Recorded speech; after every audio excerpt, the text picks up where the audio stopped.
going to go a little bit deeper into the topic of buoyancy. Have you ever been on a cruise ship or seen one up close? If not, they're a lot bigger than you think. Many are 3 to 4 city blocks long, 20 decks tall, and hold 7,000 to 8,000 people. How do we know if that cruise ship is going to float? Well, we can use the concept of Archimedes' principle in buoyancy to mathematically predict whether something should float or not. Quite simply, we can predict whether an object is going to float or sink by comparing FW and FB. If FW is greater than FB, then the object is going to sink. But if the buoyant force is greater than the weight, then the object will float.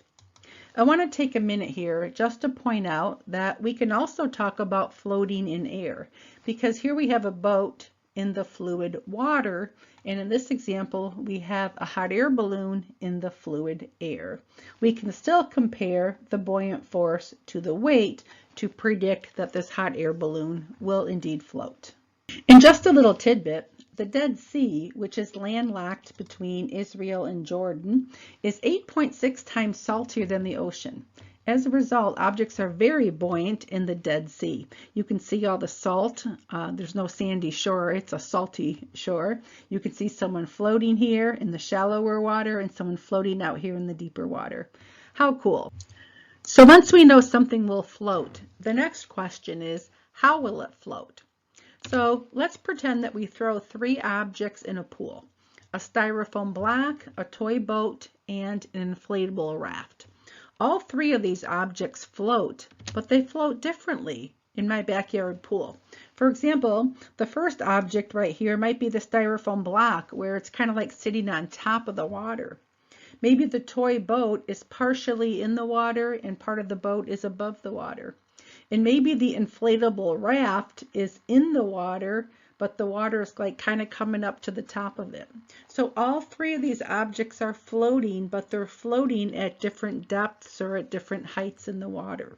So we need to be able to calculate how much in terms of height or how much in terms of percent of the object is going to be immersed in the fluid.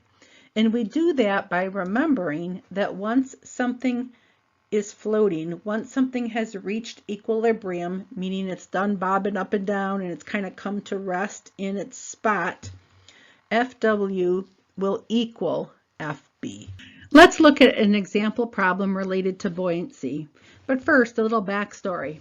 So at my school, students build a boat made out of cardboard, they waterproof it, that they have to paddle across the school pool and back.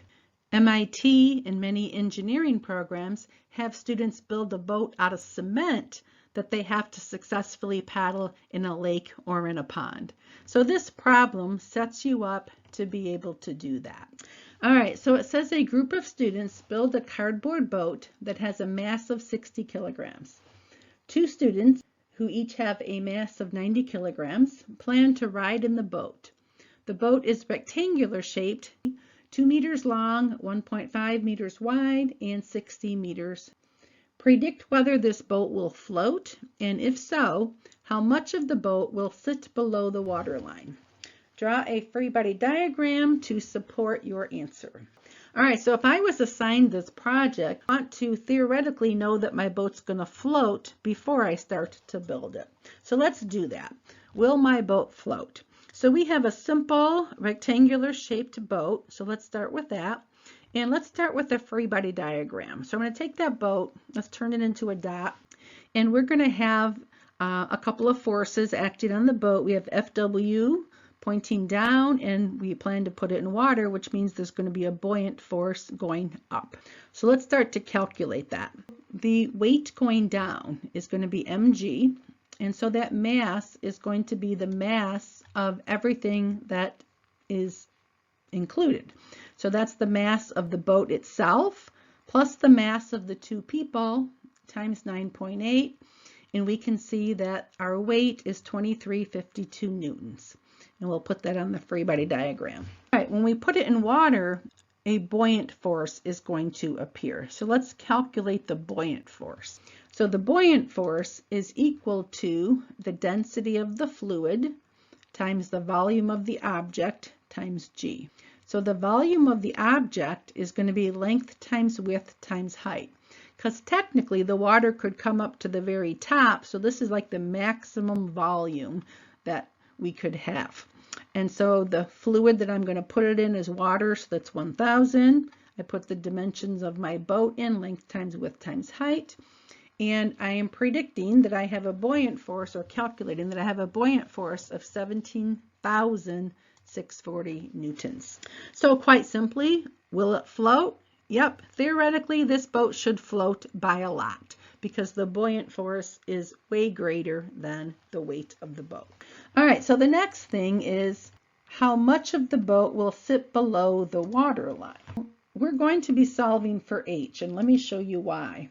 So here's our boat, and we know that our boat is 60 centimeters tall, or 0.6 meters.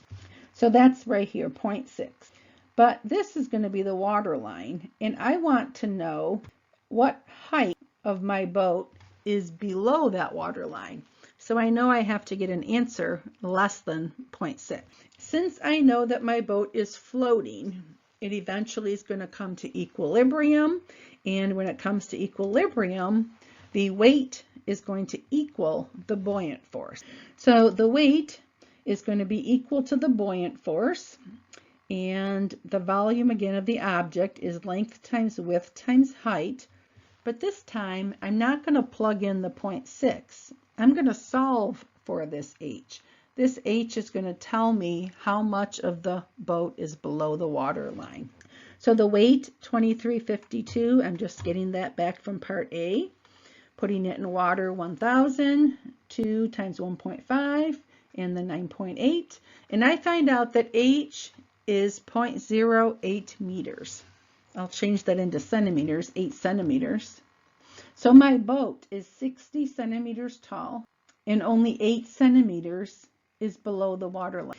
8 centimeters is below the water line. We can also do something similar to determine the percent or fraction of the object that is submerged in the fluid. So for example, what I'm trying to find is what percent of this boat is beneath the water line. So to do that, I again am going to set the weight equal to the buoyant force, knowing that it is floating, and the weight is equal to mg. But for mg, we are going to replace the m with the mass from the density equation. So the mass of the object is equal to the density of the object times the volume of the object. So I replaced that over here. So the volume of the object is also equal to the volume of the fluid that ended up getting displaced when it got dipped in the water. So I replaced the volume of the object with the volume of the fluid. And so now you can see I'm going to cancel out the G, the 9.8, and I have this little ratio proportion going on between the density and the volumes of the fluid and the object. So I'm going to divide both sides by the density of the fluid. So I would get this. Then I'll divide both sides by the volume of the object, and that will give me this statement. So this is the statement that I need.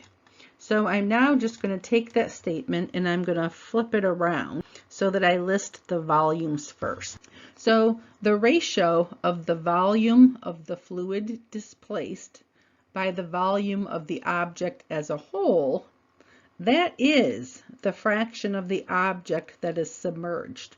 And if I took the fraction and I multiplied it by 100, then I would get the percent of the object submerged. So this here is the fraction or the percent, and it's equal to the ratio of the two densities, density of the object divided by the density of the fluid. Let's look at an example. Okay, a block of wood has a density of 769 kilogram per meter cubed. It is placed in a saltwater pool. The density of salt water is 1025. What percent of the block will be submerged in the water? So we just derived this relationship that we can use, but we have to know what the variables stand for in order for it to be helpful to us.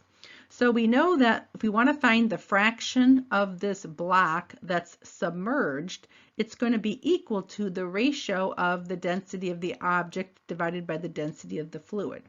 So the fraction is the VF over VO. So what that stands for is the volume of the fluid that was displaced.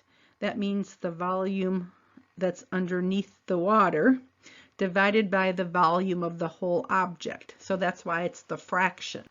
So that fraction is just going to be equal to 769 divided by 1025, or 0.75, which is equal to 3/4.